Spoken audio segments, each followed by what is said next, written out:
أما بعد فأعوذ بالله من الشيطان الرجيم بسم الله الرحمن الرحيم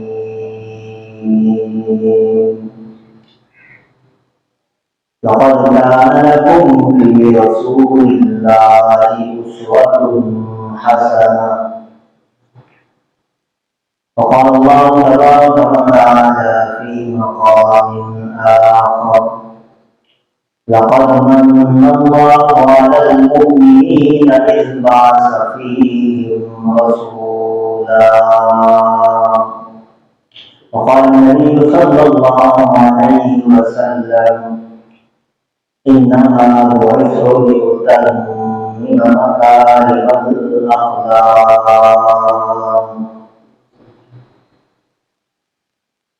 سب سے پہلے مشیت کے انوار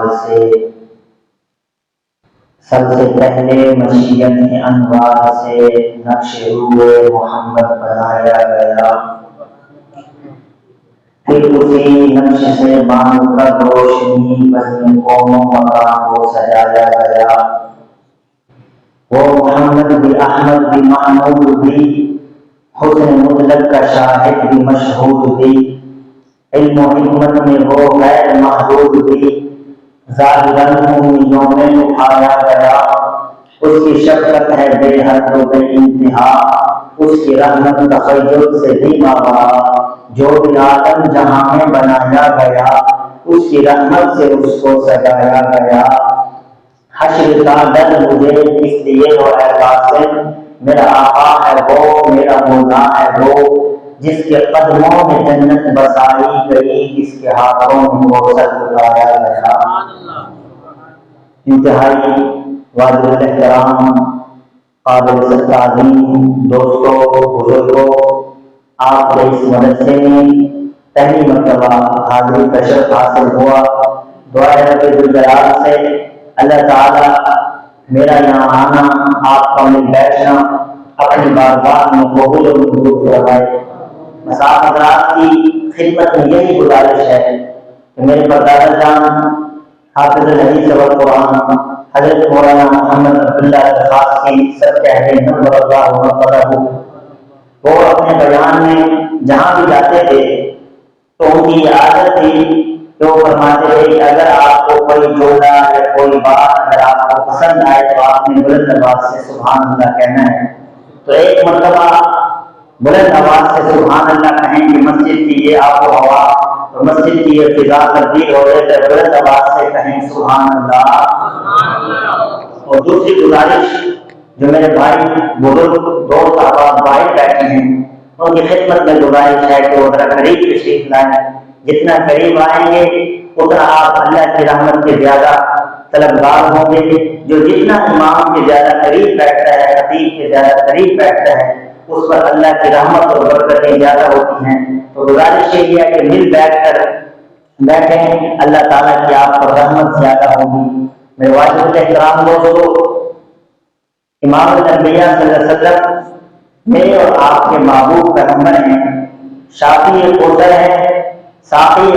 محشر ہیں، سارے نبیوں کے سردار ہیں۔ اللہ رب العزت نے آپ کو سارے نبیوں کا سردار بنایا،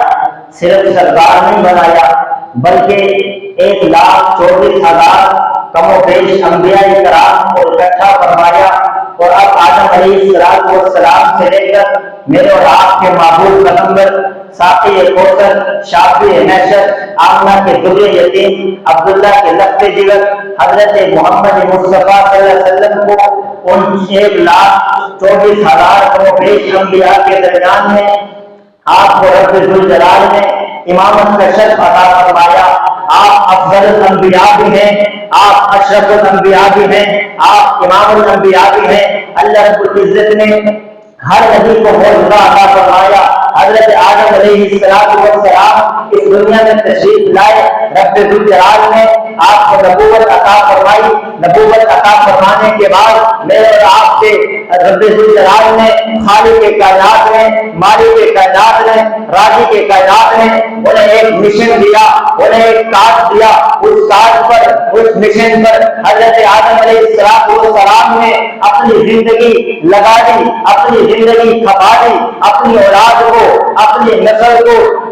توحید و سنت کی دعوت دیتے رہے. اللہ نے جو پیغام دیا تھا وہ پیغام اپنے وقت کے لوگوں تک پہنچاتے رہے. اللہ نے حضرت آدم کو بھی معجزات دیے. حضرت آدم کے بعد حضرت شیس علیہ السلام کی باری آئی تو رب ذوالجلال نے وقت کے تقاضوں کے مطابق حضرت شیس علیہ السلام کو بھی معجزات دیے. حضرت شیس کے بعد انبیاء کرام آتے رہے. حضرت ابراہیم علیہ السلام آئے. اللہ نے بڑے بڑے معجزات عطا فرمائے کہ انہیں نمرود کی آگ میں ڈالا گیا. اتنی آگ کہ اس آگ کے اوپر سے کوئی پرندہ بھی گزر نہیں سکتا تھا. لیکن جب اس آگ کے اندر رب کے خلیل کو، خلیل اللہ کو جب اس آگ کے اندر ڈالا گیا تو دیکھنے والوں نے دیکھا، نمرود نے دیکھا، نمرود کے فوجیوں نے دیکھا کہ اتنی بلند آگ جو آسمانوں سے بات کر رہی تھی، جب اللہ کے دوست کو اس آگ کے اندر ڈالا گیا تو رب ذوالجلال نے آپ کو حکم فرما دیا، قلنا یا نار کونی بردا و سلاما علی ابراہیم. اللہ نے جبریل کو حکم دے دیا کہ ابراہیم علیہ السلام کے پہنچنے سے پہلے اس آگ کو میرا حکم پہنچا دو کہ ابراہیم علیہ السلام اس آگ میں ابھی آئے نہ، پہلے یہ آگ ٹھنڈی ہو جائے. اس طرح کی ذرا بلند آواز. میرے واجب احترام دوستو، دنیا سے آسمان تک آج آپ دیکھتے ہیں کہ ابھی ہندوستان کا ایک مشین چاند پر پہنچی ہے. 14 صدیاں گزر گئی، ابھی وہ مشین اب چاند پر پہنچی اور لوگ ہندوستان کی کامیابی کی وہ کر رہے ہیں کہ ہندوستان کامیاب ہو گیا. میں قربان جاؤں رب ذوالجلال کی اس طاقت پر کہ ادھر نمرود اور نمرود کے لوگوں نے حضرت ابراہیم علیہ السلام کو اس آگ میں ڈالا. آگ میں ڈالنے سے پہلے اللہ کا فرشتہ پہلے آ گیا اور اللہ کے فرشتے نے آگ کو حکم فرما دیا کہ میرا رب کہتا ہے قلنا یا نار کونی، اے آگ اگرچہ تیرا کام جلانا ہے لیکن رب کا دوست آیا ہے، اس کے لیے تو ٹھنڈی ہو جائے، اس کو جلانا نہیں ہے. یہ میرے اللہ رب العزت کی طاقت ہے، یہ میرے اللہ رب العزت کی پاور ہے اور یہ فرشتے کی رفتار ہے. آگ میں ڈالتے ہوئے کتنی دیر لگی ہوگی؟ 1 منٹ، 2 منٹ، 3 منٹ، اور ادھر سے سدرۃ المنتہا سے جبریل علیہ السلام اللہ کا پیغام لے کر آگ کے پاس آ جاتے ہیں اور آگ اللہ کے پیغام کو سن کر ٹھنڈی ہو جاتی ہے. میرے واجب الاحترام دوستو، حضرت ابراہیم کے بعد حضرت اسماعیل علیہ السلام کو بھی رب ذوالجلال نے معجزات عطا فرمائے. حضرت موسیٰ علیہ السلام کو بھی رب ذوالجلال نے معجزات عطا فرمائے. تو ان کو ایک لاٹھی دی جو حضرت موسیٰ علیہ السلام کے حکم پر کبھی وہ چراغ بن جایا کرتی تھی، کبھی راستہ دکھاتی تھی اور کبھی وہ بڑا اثردیہا بن جایا کرتی تھی. لیکن اس کے بعد حضرت موسیٰ کے بعد حضرت عیسیٰ علیہ السلام آئے. اللہ نے ان کو بھی بڑے معجزات عطا فرمائے، مردوں کو زندہ کر دیا کرتے تھے اللہ رب العزت کے حکم سے. اسی طرح جو وقت والا ہوتا تھا جس کا علاج پوری دنیا میں نہیں ہوتا تھا، حضرت عیسیٰ علیہ السلام جب اس پر ہاتھ پھیرا کرتے تھے تو وہ شخص تندرست ہو جاتا تھا، اس کی ساری بیماریاں ختم ہو جاتی تھی. لیکن یاد رکھو کیا تک آنے والے انسانوں حضرت آدم علیہ السلام سے لے کر حضرت عیسیٰ علیہ السلام تک 1,24,000 انبیاء کرام کو رب ذوالجلال نے جو معجزات عطا فرمائے اور ان تمام معجزات کو اگر اکٹھا کیا جائے تو وہ تمام معجزات اگر کسی ذات کے اندر جمع ہو سکتے ہیں تو اس ذات کو آمنہ کا جبریل یتیم کہتے ہیں. میرے واجب احترام دوستو، انہی کے بارے میں شاعر نے کیا خوب کہا تھا کہ طٰہٰ سے آیا ہے تیری سیرت کا قصیدہ، طٰہٰ سے آیا ہے تیری سیرت کا قصیدہ، قرآن میں یاسین تیرے چہرے کا لقب ہے، والفجر کا مطلب تیرے چہرے کی تلاوت، واللیل تو آخا تیری زلفوں کا لقب ہے. میرے واجب الاحترام دوستو، 1,24,000 کم بیش انبیاء کرام آئے، ہر نبی کو اللہ رب العزت نے معجزات عطا فرمائے. اور ہر نبی کا معجزہ وقت کے تقاضوں کے مطابق ہوا کرتا تھا۔ حضرت موسیٰ علیہ السلام کو اللہ رب العزت نے معجزات عطا فرمائے۔ موسیٰ علیہ السلام کے سامنے جادوگر آئے تو اللہ رب العزت نے ان کے لاٹھی میں یہ طاقت رکھ دی کہ لاٹھی وہ بہت بڑا سانپ بن گئی، اور جو جادوگر تھے ان کے تمام سانپوں کو جو ہے اس لاٹھی نے نگل لیا۔ حضرت ابراہیم علیہ السلام کے ہاتھ پر معجزات ظاہر ہوئے، حضرت عیسیٰ علیہ السلام کے ہاتھ پر معجزات ظاہر ہوئے، لیکن جو معجزات میرے اور آپ کے محبوب پیغمبر کے ہاتھ پر ظاہر ہوئے، اور وہ ایسے معجزات امام الانبیاء صلی اللہ علیہ وسلم کے ہاتھ پر ظاہر ہوئے، اور ان کا اثر آج تک باقی ہے۔ اس معجزے سے آج تک جو امام الانبیاء صلی اللہ علیہ وسلم کے ہاتھ مبارک سے جو معجزات ظاہر ہوئے، 1400 سال گزر چکے ہیں، 15ویں صدی کا نصف حصہ گزر چکا ہے، لیکن آج تک ان معجزوں کے مقابلے میں دنیا کا کوئی شخص، دنیا کا کوئی جادوگر ان معجزوں کا مقابلہ نہیں کر سکا۔ ان میں سب سے بڑا معجزہ وہ آج میرے اور آپ کے سینوں میں ہے، وہ آج مدرسے میں پڑھنے والے بچوں کے سینوں میں ہے، اور وہ ایسا عظیم معجزہ ہے جس کے بارے میں خود رب ذوالجلال نے جس کو نازل کرتے ہوئے اللہ رب العزت نے ارشاد فرمایا تھا، اے دنیا کے لوگوں، اے عرب کے لوگوں، الف لام میم ذالک الکتاب لا ریب فیہ، کہ یہ وہ کتاب مقدس ہے،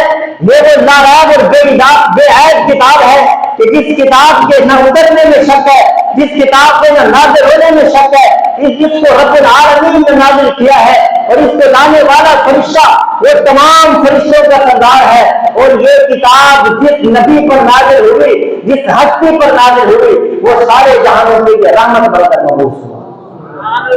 میرے واجب الاحترام دوستو، اللہ رب العزت نے ہمیں ایسا محبوب عطا فرمایا، ایسا عظیم نبی عطا فرمایا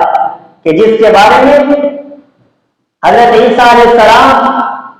آسمانوں میں زندہ ہیں، جب وہ زمین پر نیچے اتریں گے تو حضرت عیسیٰ علیہ السلام میرے اور آپ کے محبوب کے امتی کے پیچھے کھڑے ہو کے نماز پڑھیں۔ تو یہ شان ہے اس امت محمدیہ کی۔ امام مہدی علیہ رضوان حضرت عیسیٰ علیہ السلام کو فرمائیں گے کہ آپ نماز پڑھائیں، حضرت عیسیٰ علیہ السلام فرمائیں گے میں پہلے نبی تھا، پہلے میری شریعت تھی، اب زمانہ بھی محمد کا ہے، شریعت بھی محمد کی ہے۔ تو میرے واجب الاحترام دوستو، اور یہ وہ امت ہے جس امت کے بارے میں خود رب ذوالجلال نے ارشاد فرمایا اپنے کلام مقدس کے اندر، حالانکہ آپ پورا قرآن مجید کھولیے، الف لام میم سے لے کر والناس تک آپ سارا کلام مقدس پڑھیے، ترجمہ پڑھیے، تفسیر پڑھیے، لیکن جتنی اللہ رب العزت نے حضور اکرم صلی اللہ علیہ وسلم کی تاریخ بیان فرمائی، جتنے رب ذوالجلال نے حضور کی تاریخ کے بعد حضور کے صحابہ کی تاریخ فرمائی ہے، اتنی حضرت آدم سے لے کر حضرت عیسیٰ تک کسی امت کی تاریخ نہیں فرمائی۔ خود صحابہ کرام کے بارے میں اللہ کا پورا کلام مقدس سارا قرآن بھرا ہوا ہے، اور حتیٰ کہ کلام مقدس کے اندر اللہ رب العزت ارشاد فرماتے ہیں رضی اللہ عنہم ورضوا عنہ، کہ صحابہ کرام کی جماعت تو وہ ہے جنہوں نے حضور اکرم صلی اللہ علیہ وسلم کی اتباع کرتے ہوئے آپ کی اتباع میں وہ اتنا آگے نکل گئے، اتنا آگے بڑھ گئے کہ انہوں نے اپنی جان کی پرواہ نہ کی، اپنی مال کی پرواہ نہ کی، اپنے بچوں کی پرواہ نہ کی، اللہ کو کہنا پڑا رضی اللہ عنہم ورضوا عنہ، اے دنیا کے لوگوں، پاکستان میں بسنے والوں، 14 صدیاں بعد میرے امت محمدیہ کا کلمہ پڑھنے والوں، صحابہ کرام کی جو وہ جماعت تھی جس سے اللہ بھی راضی تھا اور وہ صحابہ بھی اللہ سے راضی تھے۔ اور اس امت کے بارے میں اللہ رب العزت کلام مقدس میں ارشاد فرماتے ہیں کنتم خیر امۃ اخرجت للناس، کہ یہ وہ عظیم امت ہے جو تمام لوگوں کی رہنمائی کے لیے، تمام لوگوں کی ہدایت کے لیے نکالی گئی ہے۔ حالانکہ پہلی کسی امت کے لیے اللہ نے یہ الفاظ میں ارشاد فرمائے، تو اس امت کے اندر الحمدللہ یہ خوبیاں ہیں، اور ہمیں اس بات پر فخر ہے کہ ہم اس نبی کے امتی ہیں کہ جس نبی سے ہم نے قیامت کے دن حوض کوثر پر جس نبی کے ہاتھوں سے ہم نے حوض کے پیالے پیے ہیں۔ بھائی امید رکھتے ہو نا قیامت کے دن اللہ کے محبوب کے دربار میں ہم نے پیش ہو گئے نا، اور یاد رکھو حدیث بات میں آتا ہے کہ قیامت کے دن 70,000 ایسے افراد بغیر حساب و کتاب بخش دیے جائیں گے اس امت کے. پھر ان 70 افراد میں سے ہر بندے کے ساتھ 70,000 افراد بغیر حساب و کتاب کے اللہ تعالیٰ بخشیں گے. یہ میری امت کی فضیلت ہے. امام الانبیاء صلی اللہ علیہ وسلم نے فرمایا کہ تم ہو تو آخری امت لیکن جنت میں سب سے پہلے تم جاؤ. آج آخر میں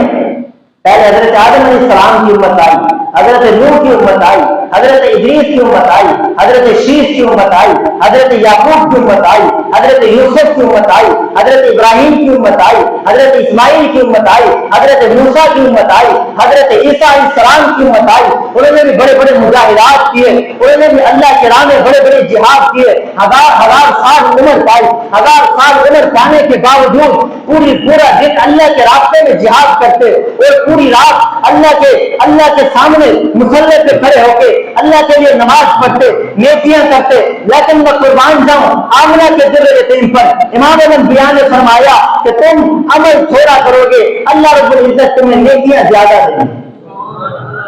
تو میرے واجب احترام دوستو, ہم اس پیغمبر کے امتی ہیں اور یاد رکھیے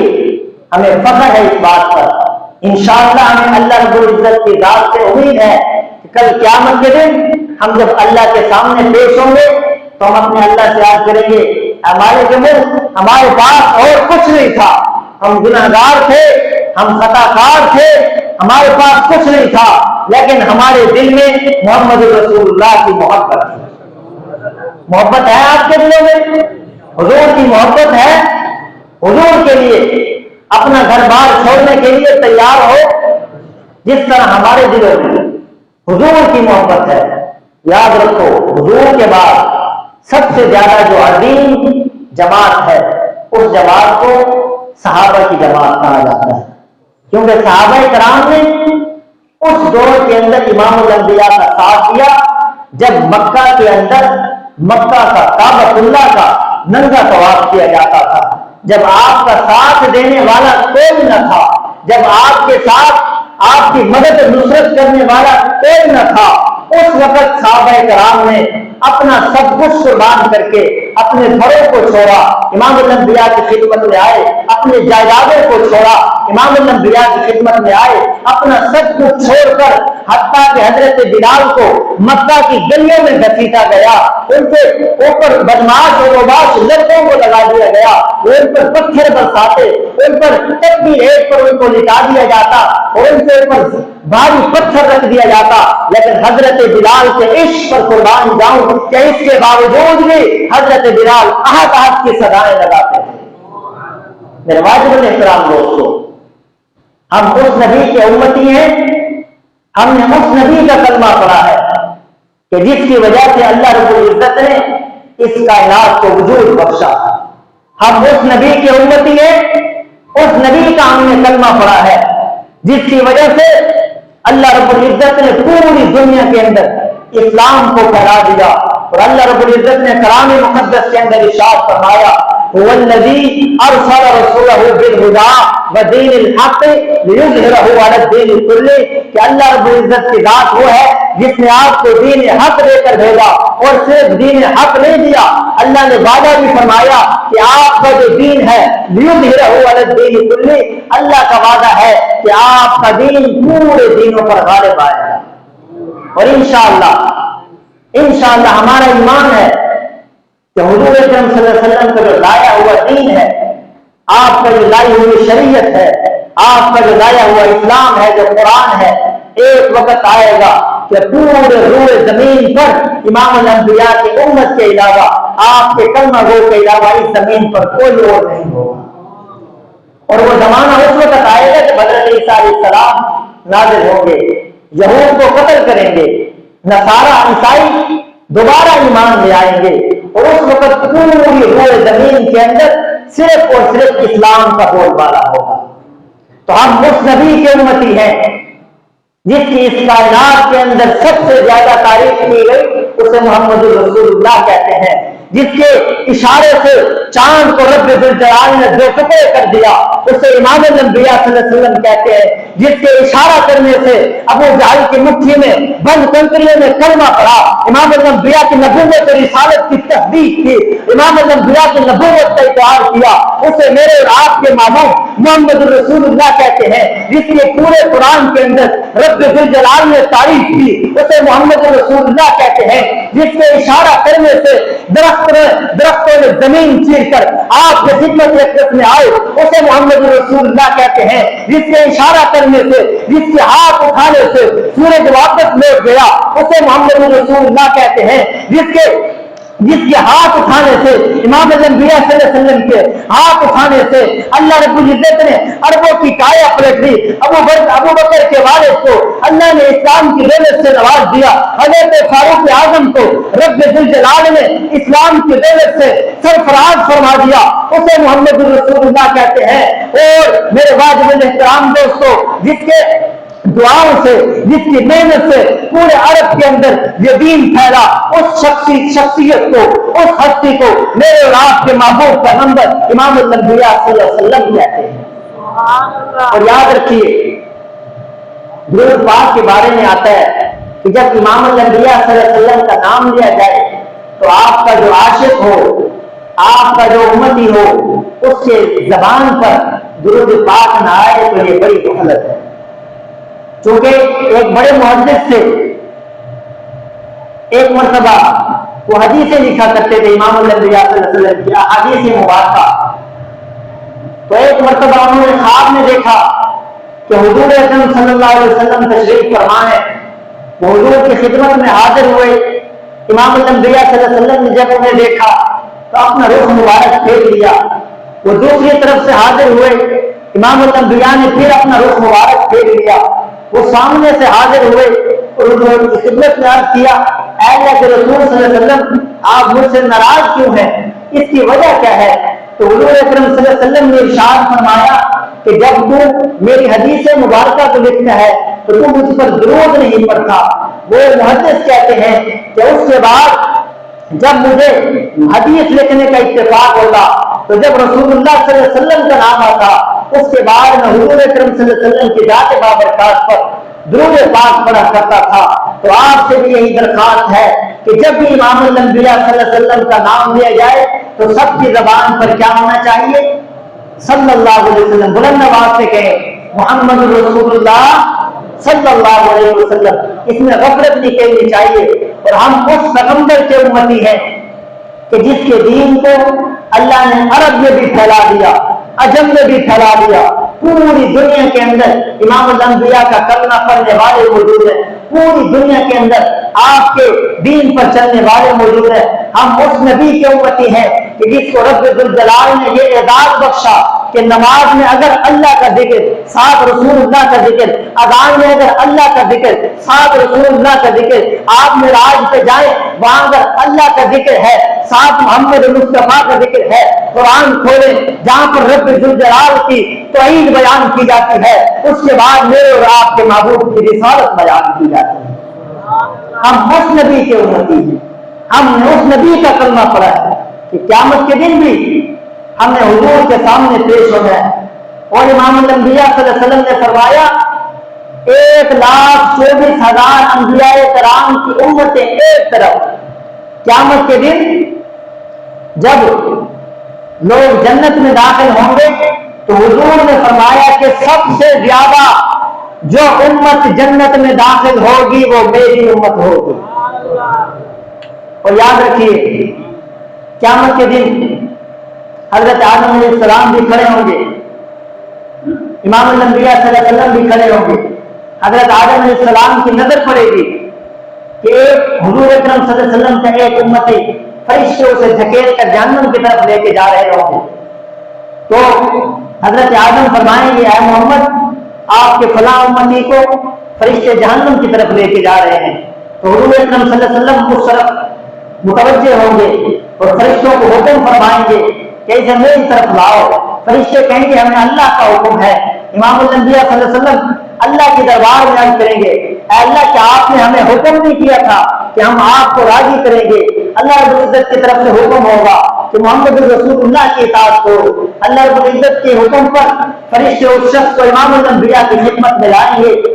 آپ ایک پرچی، ایک خالی سفید پرچہ اٹھا کر اس سے نامہ اعمال میں رکھ دیں گے، وہ نامہ اعمال کہ جس میں کوئی نیکی نہیں ہوگی۔ اللہ کے محبوب کے اس پرچی رکھنے کی وجہ سے وہ نیکیوں کا پلڑا، وہ نامہ اعمال بھر جائے گا، اور فرشتے کہیں گے کہ واہ شخص تو بڑا کامیاب ہو گیا، تو پہلے جہنم میں جانے والا تھا، اب اس پرچی کی وجہ سے اب تو جنت میں جانے والا بن جائے گا۔ وہ شخص کہے گا کہ آپ تو بڑی خوبصورت چہرے والے ہیں، آپ کون ہیں؟ آپ نے مجھ پر بڑی رحمت فرمائی، بڑی شفقت فرمائی، آپ کی وجہ سے میں جہنم میں جانے والا تھا لیکن میں اب جنت میں جا رہا ہوں، لیکن آپ اپنا تعارف تو کروائیے۔ تو حضور اکرم صلی اللہ علیہ وسلم فرمائیں گے کہ میں تمہارا نبی محمد رسول اللہ ہوں، اور یہ جو میں نے پرچی رکھی ہے یہ تمہارا وہ درود ہے جو دنیا میں تم مجھ پر پڑھا کرتے تھے۔ تو یاد رکھو جب حضور اکرم صلی اللہ علیہ وسلم کا نام لیا جائے تو درود پاک ضرور پڑھا کرو۔ درود پاک پڑھنے کی وجہ سے علماء کرام فرماتے ہیں کہ ہم دنیا کے اندر جتنی نیکیاں کرتے ہیں ہمارے دائیں کندھے والا فرشتہ ہماری وہ نیکی لکھتا ہے، لیکن درود پاک یہ ایسی عبادت ہے کہ جب بندہ امام الانبیاء صلی اللہ علیہ وسلم کی ذات بابرکات پر درود پاک پڑھتا ہے، علماء کرام فرماتے ہیں دائیں کندھے والا فرشتہ نیکیاں لکھتا ہے، بائیں کندھے والا فرشتہ گناہوں کو مٹاتا ہے۔ تو درود پاک پڑھنے میں کنجوسی نہیں کرنی چاہیے میرے والد احترام دوستوں۔ اور حضور اکرم صلی اللہ علیہ وسلم وہ نبی ہیں کہ جب اس دنیا کے اندر آئے پوری دنیا کے اندر کفر تھا، پوری دنیا کے اندر ظلم تھا، پوری دنیا کے اندر فساد تھا۔ امام الانبیاء جب اس دنیا میں تشریف لائے، اما آمنہ فرماتی ہیں کہ جب آپ کی ولادت کا وقت ہوا، جب آپ اس دنیا کے اندر تشریف لائے تو کمرہ روشن ہو گیا، کمرہ منور ہو گیا۔ اور اما آمنہ فرماتی ہے کہ جب میں نے دیکھا کہ امام الانبیاء صلی اللہ علیہ وسلم کو سب سے پہلے آپ نے آتے ہی آپ نے سجدہ کیا اور امت کو درس دیا، امت کو پیغام دیا کہ سب سے بڑی ذات اللہ رب العزت کی ذات ہے، سب سے بڑی طاقتوں والی ذات، سب سے بڑی قدرت والی ذات اللہ رب العزت کی ذات ہے۔ اگر کچھ مانگنا چاہتے ہو، اگر کوئی اللہ سے دعا کرنا چاہتے ہو، اگر اولاد کا مسئلہ ہے، روزی کا مسئلہ ہے، رزق کا مسئلہ ہے، گھر میں پریشانیاں ہیں، گھر میں بیماری ہے، کوئی تکلیف ہے، جن کا سایہ ہے، کوئی گھر کے اندر کوئی مسائل ہے، تو یاد رکھیے امام الانبیاء صلی اللہ علیہ وسلم نے اس دنیا کے اندر آتے ہی سب سے پہلے یہ پیغام دیا، اگر کامیابی چاہتے ہو اللہ کے سامنے اپنی زمین کو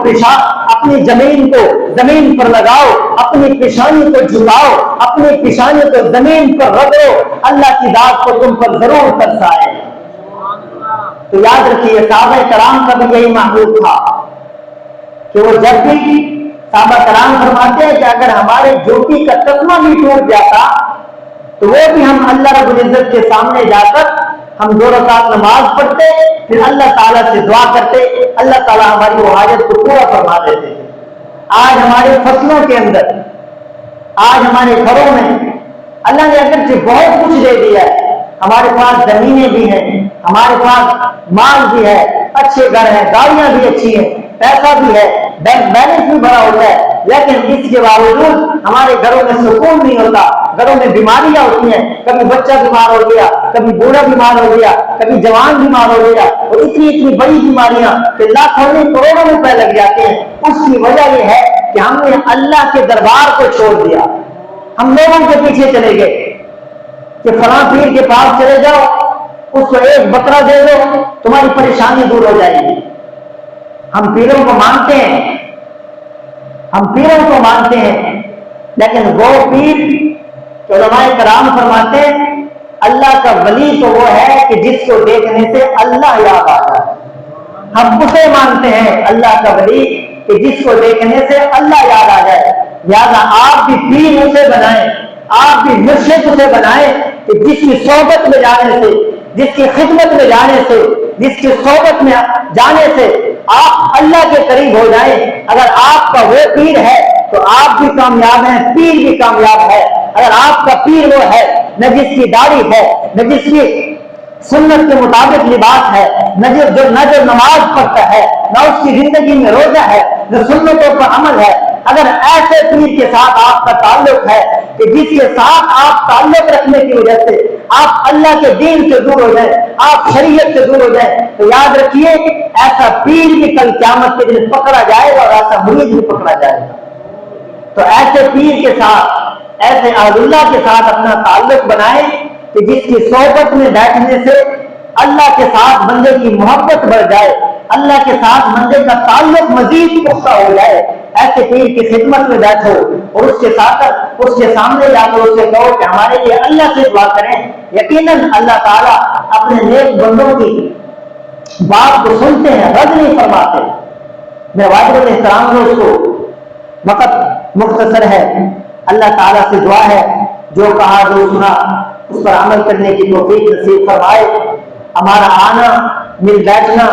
اپنی بارگاہ میں قبول و منظور فرمائے۔ ہمیں قیامت کے دن اللہ تعالیٰ حضور اکرم صلی اللہ علیہ وسلم کے ہاتھوں حوض کوثر کے جام پینے کی توفیق نصیب فرمائے، اور قیامت کے دن اللہ تعالیٰ حضور اکرم صلی اللہ علیہ وسلم نے جو شفاعت کرنی ہے اپنی امت کی، حضور کی شفاعت سے جو لوگ جنت میں داخل ہونے ہیں، اللہ تعالیٰ ہمیں بھی ان لوگوں میں شامل فرمائے، اور اللہ تعالیٰ ہماری اولادوں کو